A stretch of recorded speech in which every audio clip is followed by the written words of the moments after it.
So our rabbis tell us that the Jewish people are called the army of Hashem. With what we saw with Chanukah and Purim are very powerful. Are the two holidays that were made by the Jewish people, so to speak. They were not from the Torah. Chanukah and Purim is the two holidays of our two fights into this world. The fight against evil. And we have to understand that the greatness of the Maccabim, or the Hashmonaim, and the greatness of Mordechai and Esther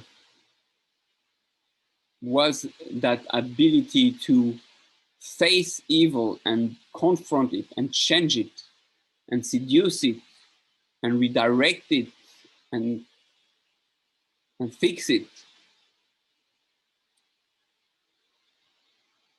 There's a reason why the greatest mitzvah is to die al Kiddush Hashem. Until the end of his life, Rabbi Akiva was praying that his whole life that he will merit one day to sanctify God's name through his life. A real Jew is someone who is ready to die for being Jewish. A real Jew is someone who is ready to die for something, right? Now we're not here to become martyrs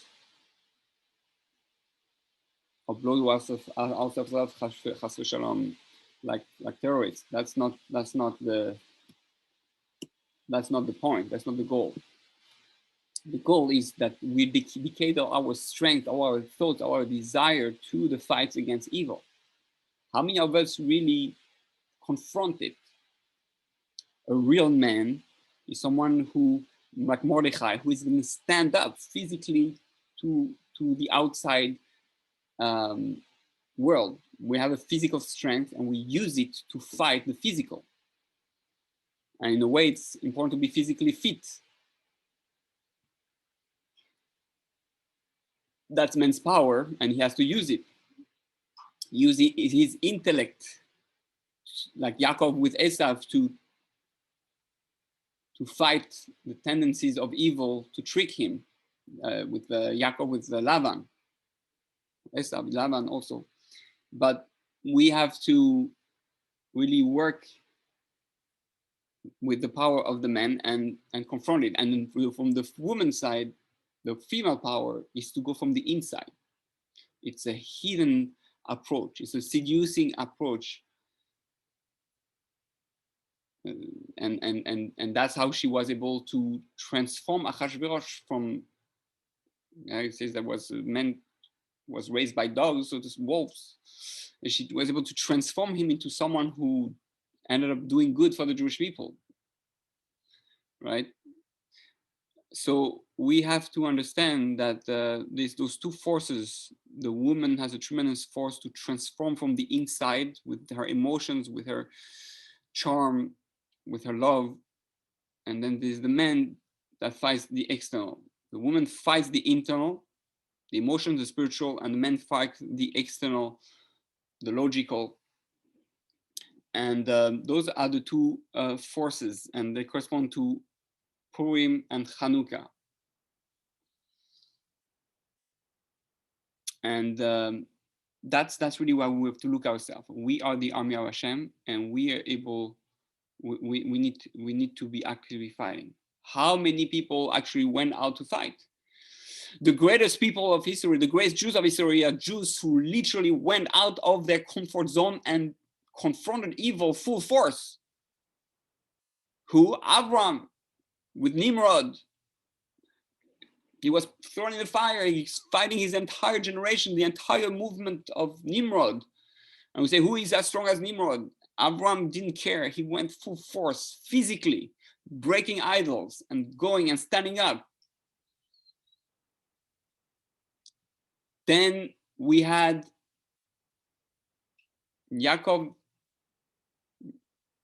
Yaakov, we don't see it as much because he was not against the huge king or something like that, but he was fighting more through the everyday life, the Lavans, and the Esavs and the, but we saw that he prepared himself for war. He prayed, he sent gifts, he acted on learning.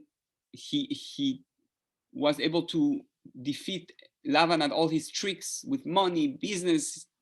He stayed honest, but tricked the tricker.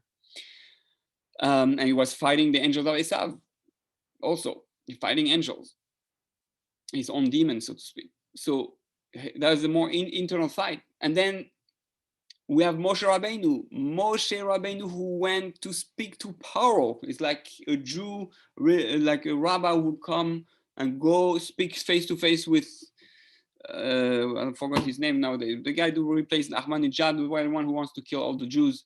He goes and speak to him directly, right?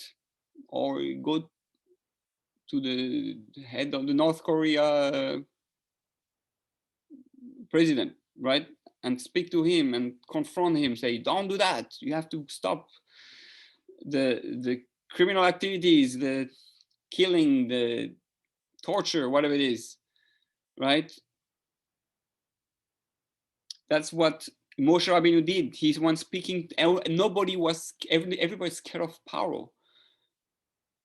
Everybody, when you say then Paro, people were frozen, right? And Moshe stood up in front of Paro, confronting, let my people go, right?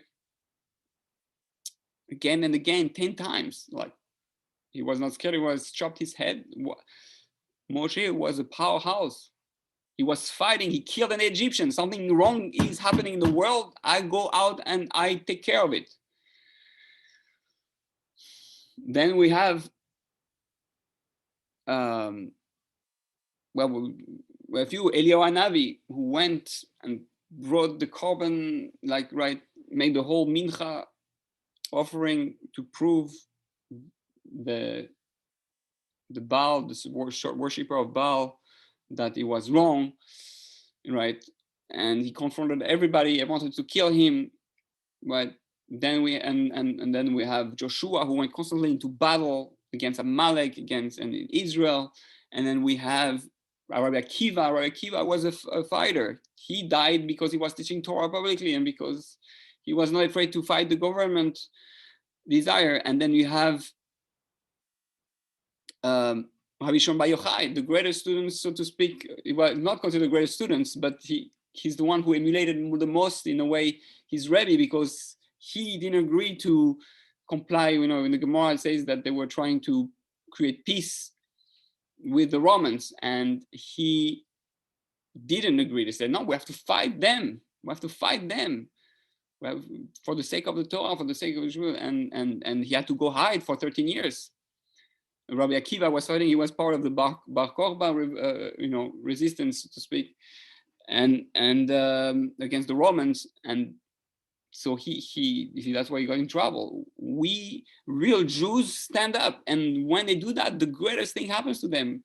Moshe Rabbeinu was given the Torah, the Luchos. Rabbi Akiva, he was given all of Torah Shebal Peh, and Rabbi Shimon Bar Yochai is given the Zohar for hiding for 13 years, and because he was fighting against evil. Avram was given the bris to be able to be with God. Yaakov, we all name after Yaakov. He became like level of Adam Rishon, Tikkun of Adam Rishon. It's fascinating. This is our greatness. This is who we can be. How much are you fighting evil in your life, or just trying to escape it? Mordechai and Esther. Right? Megillat Esther was just, one rabbi and one rebbetzin, and they changed everything. They fought evil. They confronted in real life, not just through Tehillim. They went out, got involved in politics, went into the White House and seduced the president. We understand what that means. This real fight with evil, and I'm trying to inspire myself.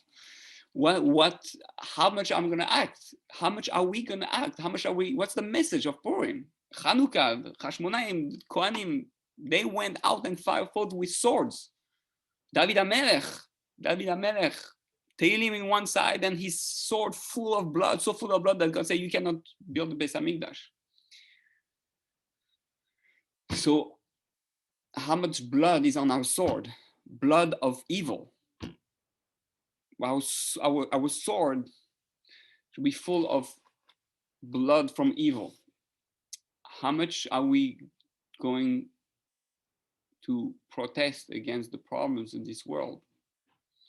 Obviously, we can't do it just random. We have to have a strategy. Without strategy, nothing works.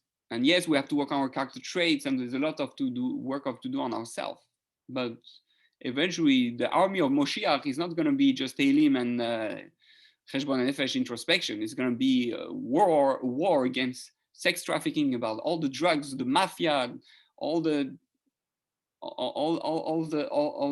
media corruption, and all those conspiracies, and all the fake religions, and all the bad stuff that destroys the world, all the abuse, all the dark web, everything, all that's going to disappear. That's going to be the power of Moshiach, is to go out and shatter all the darkness. And we have to get ready. Do you want to be part of that army? Are you ready for the fight?